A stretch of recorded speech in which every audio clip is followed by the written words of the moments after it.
시죠. 존경하는 우원식 국회의장님, 선배 동료 의원 여러분, 남양주병 출신 더불어민주당 김영민 의원입니다. 저는 오늘 이 자리에서 검사징계법 개정안에 대해서 찬성하는 입장을 밝히고자 토론에 임하게 됐습니다. 먼저 반대 토론에서 나왔던 논거 몇 가지만 좀 반박해 보겠습니다. 내란을 극복하는 것이 통합의 저해가 되는 일입니까? 통합을 얘기하면 내란을 청산하면 안 된다는 것은 과거 친일파를 청산하지 못해서 지금까지 국민 통합의 저해가 되고 있는 것을 다시 반복하자는 전형적인 친일파 논리이고 가해자 논리입니다. 말도 안 되는 일이고 내란을 청산해야 그 진실 위에서 통합도 이루어지는 것이고 정의가 실현되는 것입니다. 국민들은 그것을 바라고 이번 대선에서 그 선택을 했습니다. 그리고 여당이 됐는데 검찰을 못 믿겠냐라고 물어보시는데 국민의힘은 여당일 때 검찰과 내통했다는 걸 자백하는 그런 주장에 불과합니다.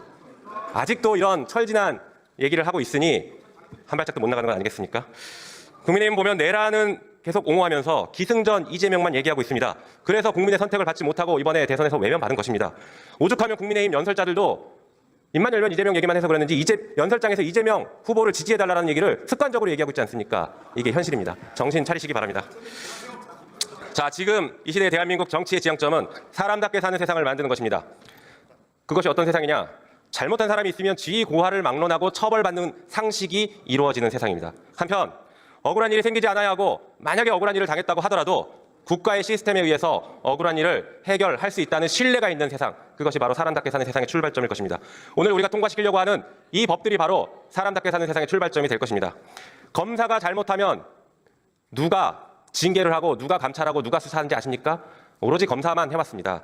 검사가 잘못하더라도 지휘감독권자인 법무부 장관이 감찰도 할 수 없고 징계도 할 수 없는 것이 현행 검사징계법입니다. 그래서 이 법을 개정해서 검사의 잘못에 대해서 법무부 장관이 감찰도 할 수 있고 징계에 회부할 수도 있게 하는 것, 그것이 국민주권을 실현시키는 방법이라고 생각합니다. 권력에는 책임이 따르는 것이고 그 책임에는 반드시 견제가 있어야 합니다. 법무부가 행정부의 한 축으로서 검찰의 독주를 막을 합당한 책임과 권한을 지니게 할 필요가 있습니다. 한편 오늘 처리한 특검법에 대해서도 짧게 좀 말씀드려보겠습니다.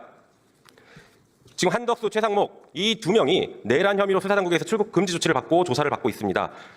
내란의 밤에 무슨 일이 있었는지에 대해서 철저하게 수사를 해야 되는데 국민의힘은 여전히 이를 옹호하고 비호하고 있는 것 같습니다.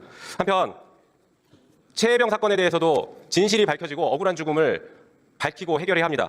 최혜병 사망 사건 수사 외압이 불거질 당시에 대통령실 법률비서관으로 재직하면서 수사의 대상이 되고 있는 주진우 의원이 반대 토론을 했다는 이 현실이 최혜병 사건의 진실을 가로막고 있는 대한민국의 현실이라고 할 것입니다.